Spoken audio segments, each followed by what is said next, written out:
Refuse to see a foundational black American harmed. That's been the problem we've had for a long time.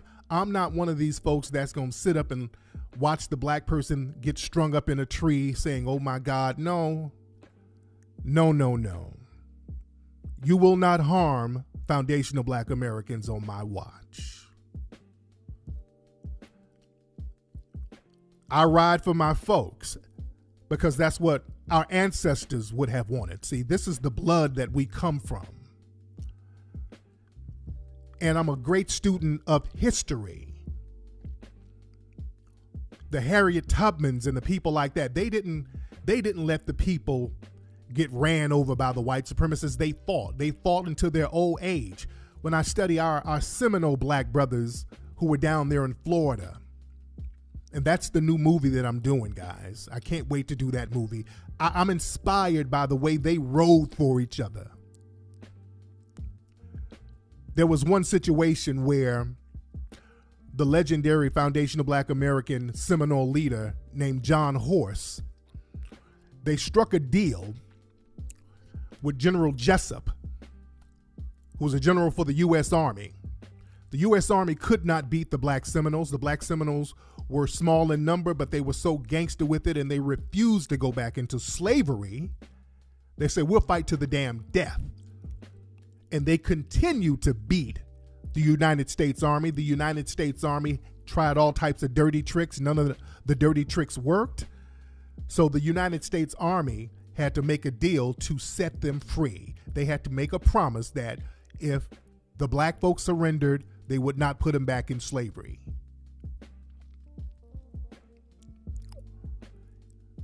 They just had to agree to leave Florida. So what they did, they had immigration camps.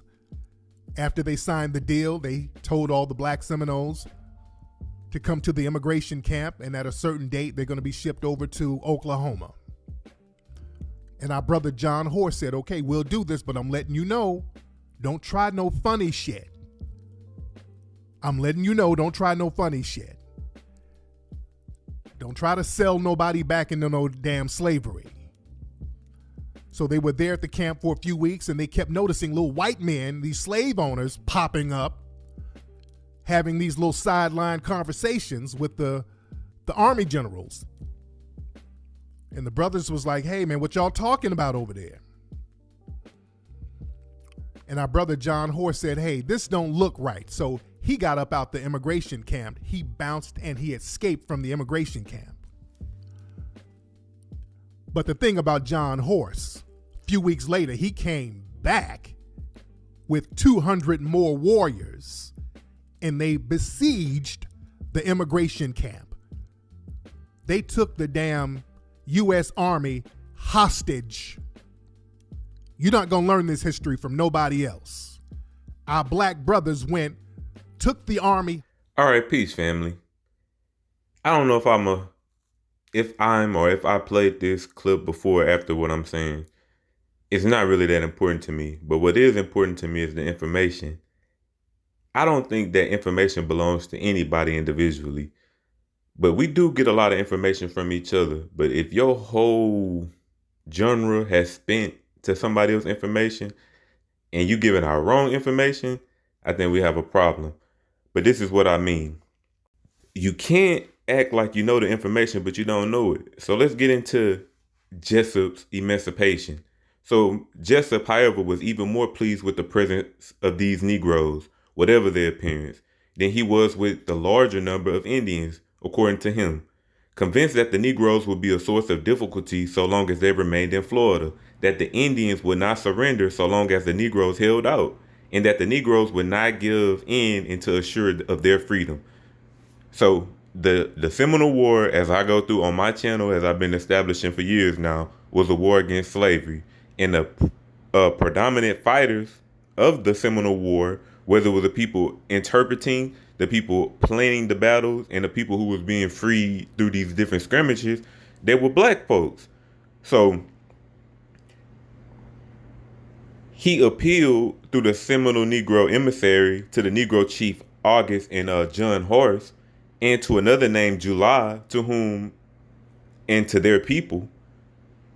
I promise freedom and protection on their separating from the Indians and surrendering. See, people can't even find the original text from Jessup's Emancipation. They'll just tell you about the emancipation, but they don't even know where to go look for it at. But or July and August, or which we will get into. We will continue to name these people in the Seminoles because we actually study the Seminoles here. We're not running away with somebody's information. So that is Jessup's Emancipation.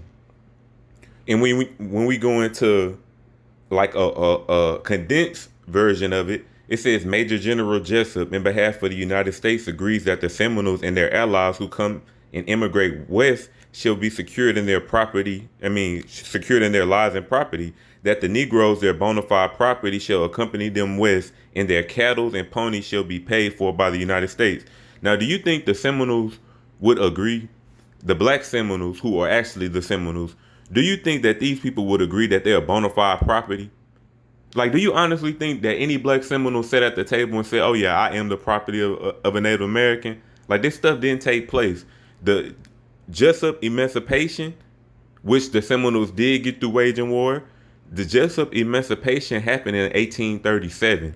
So from 1837 to 1858, black Seminoles were still in Florida. Had people who stayed and fought, and John Horse had to go and convince them because John Horse was a chief that agreed to go out west, and it was only because of his family was still enslaved. And John Horse himself, the way the United States did it, if your mother was a slave, you was a slave. So John Horse himself had a claim on him through the United States, even though he was with the Seminoles.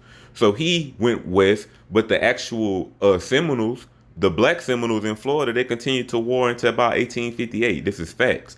But I was just showing you, this is a Free Black Society presentation.